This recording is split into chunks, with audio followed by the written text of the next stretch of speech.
Which is the best Peak Design backpack? The 30-liter everyday backpack or the 30-liter travel backpack? Let's talk about it.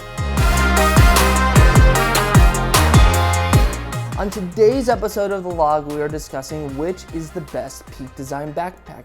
The 30-liter everyday backpack or the 30-liter travel backpack. So I was first introduced to Peak Design in late 2017, early 2018, and instantly fell in love with the brand, their values, but more importantly, how they were making a quality product that was catered towards filmmakers, photographers, and content creators like you and me. A few years later, I want to say it was 2021, picked up this bag, the 30-liter travel backpack, and also fell in love with it for many of the same reasons. But what I've found is these two bags are built for different purposes. But which one is the right bag?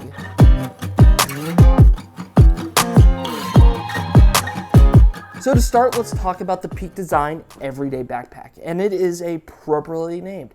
It is meant for everyday use, whether you're going to the office, going to a coffee shop, or doing run and gun shooting. This bag excels for those reasons. Now, one of the things that excels about Peak Design is just their build quality. I've had this bag for a number of years, and I'm continually impressed by just the build quality of it. It's a few years old, but it still looks relatively new. What I like about it is the amount of stuff that I can fit inside of it. It has two side entries, and it has these three little shelves here. I've found that with these shelves in here, it's really good at fitting the gear that I need inside of it. It also has two large zippers right here on either flap for fitting gear inside of it. For everyday purposes, it's perfect for those reasons. In addition, which I should have mentioned earlier, is it has space for a laptop and tablet. I can fit my 16-inch MacBook Pro in there with no problems. The other thing that I really like about this backpack is, in addition to just like going to the office and being able to carry the gear that I need, I can also fit a camera and lens really easily. It has this flex fold divide system, which it does the job. It's decent.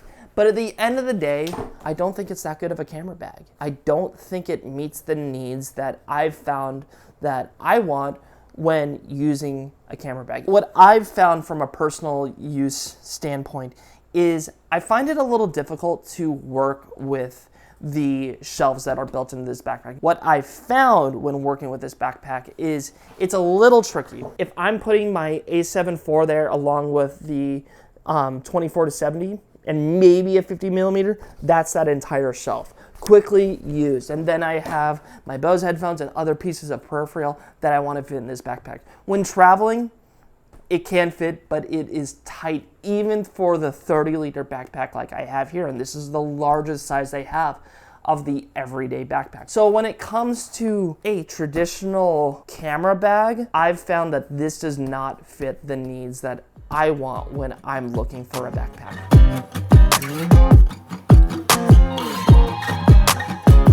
Now, for traditional photo and video related projects, I've found personally that the Peak Design 30-liter travel backpack meets my needs. I picked this bag up a couple of years ago, picked this up in, I want to say 2022. I gotta say, this is by far my favorite bag that I've owned. This is still really good, but I think it's better when just going into the office in limited gear. But when we're talking traditional camera backpack, this will win all day and every day for me personally. Some of the things I like about this bag is just the modular design. I currently have it quasi-loaded. Currently my A7 IV with the 24-70 is in front of me, but as you can see, I have some gear inside of it currently.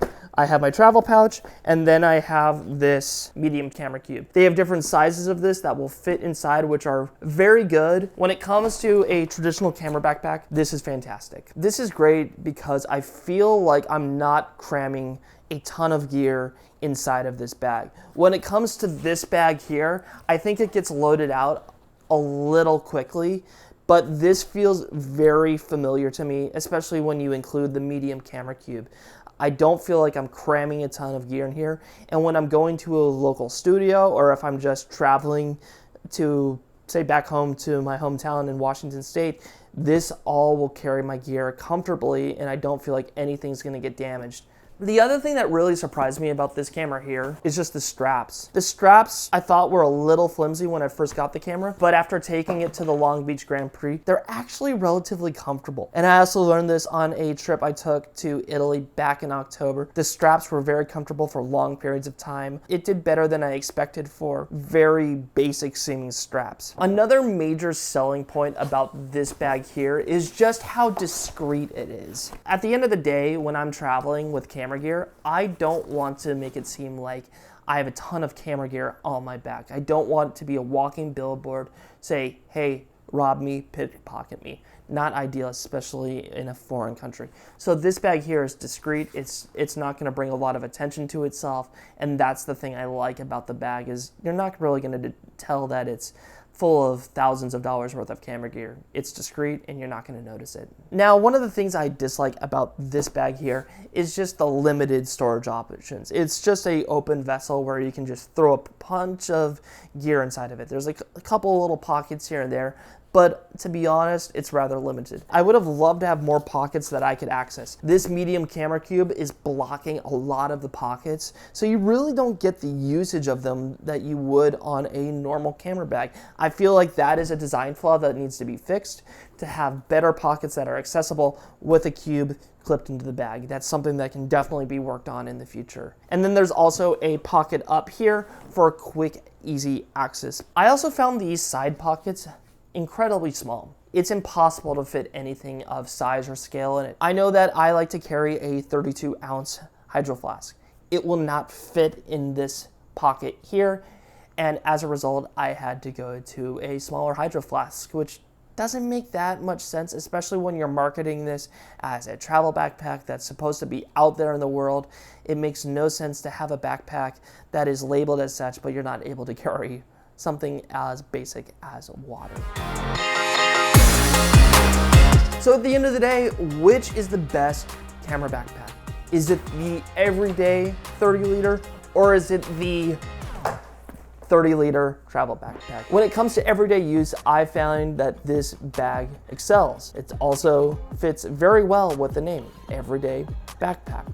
Whether I'm going to my local Starbucks or if I'm going to the office, this is the bag I will pick every single time. Now, if I'm going to a shoot, whether I'm at a studio in LA or if I'm headed around the world to, like, say, Italy, I will pick this backpack. This backpack allows me to use a modular system that I'm familiar with cubes. It also allows me to discreetly carry gear in a safe manner, a big win in my mind. But at the end of the day, these two bags serve very different purposes, but they complement each other so well. But if you are a Peak Design owner and you have very strong opinions about which backpack somebody should have, put them in the comments below. Team everyday backpack or team travel backpack. There's no wrong answers, we're a community, but at the end of the day, I think we can provide answers to which is the best backpack and for what use cases. But that's all we got for this episode of the vlog. But as always, create, share, and sustain the life that you want. Get out there and make some awesome work. All right, thanks guys. That'll do. That'll do, donkey. That'll do.